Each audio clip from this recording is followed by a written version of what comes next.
Joe, what does Christmas mean to you, man, and the holidays? More on a serious note. Just time to spend with your family and have a nice meal. And I don't think too much of that will be going on with my family this year. We'll be traveling to Cleveland, so it's usually just a time to spend with your family and have a good time. Do you think about other things like away from football? Say, Well, yeah, I mean, there's a bunch of guys on our team doing things in the community. Whether it's going over and helping kids shop and giving them some time to enjoy themselves, or taking a visit to a hospital to see some kids or just see some people. And I think our team and the people that are in charge of that do a great job of getting us out in the community. I mean, away from football, totally extreme. Say like world peace, something political. Like, No. Joe never thinks. You ever think about that kind of stuff? No, I don't think about that during Christmas. Okay. Thinking about the Browns? A little bit. Yeah. They played us really tough. They came in here earlier this year. We won it in the fourth quarter, but they're a good football team, and I think that shows when you turn on the tape. So we'll be ready to go in there this week. Is it different when you prepare for them second time around? I mean, this is third year in the league. Do you feel like you know them already before you even get the film to some degree? Well, yeah, to some degree, yeah. But you still want to take a look and see what they've been doing in the recent weeks. We have an idea what they're going to do. Their coordinator likes to show you multiple looks and bring a little bit of pressure, and we're going to be ready for that. Joe, how do you specifically like the way you're stroking the ball, from the soft touch that Ray caught to zipping it in there? You feel you got that balance?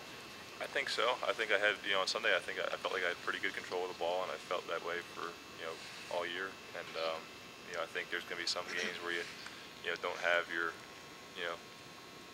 top control, but you have to deal with it. And, I think I feel pretty confident with the ball in my hands right now, doing a couple of different things with it. Joe, you mentioned before the season that one of your goals was to possibly have single-digit interception totals. With 2 games to go, real opportunity to do that. How significant of an accomplishment is that statistically? I don't know. I think, it just depends on how the games go. I mean, you can throw a lot of interceptions, but as long as you're putting points on the board and your defense is stopping people, you're going to be playing pretty good. You want to control the ball.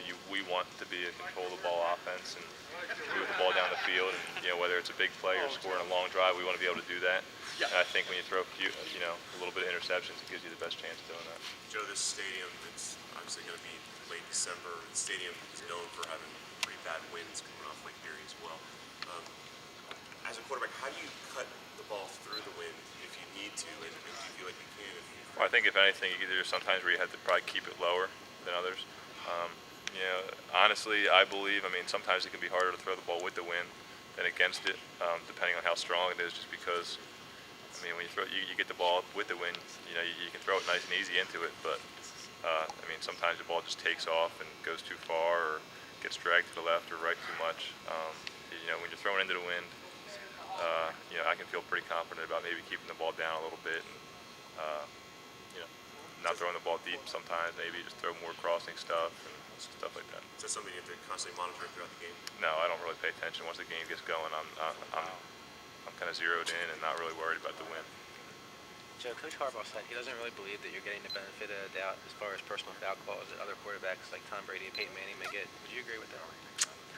I would agree that I haven't gotten any called in probably 3 years, maybe 1, maybe 2, I don't know.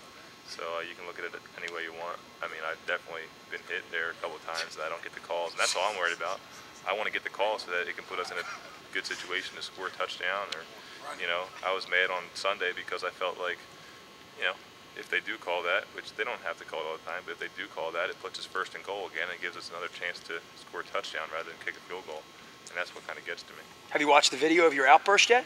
No, they showed it. No, I didn't watch it though. What have you heard about it? I heard a lot of things about it. I heard it's pretty funny. So. All right. All right, guys. All right, thanks.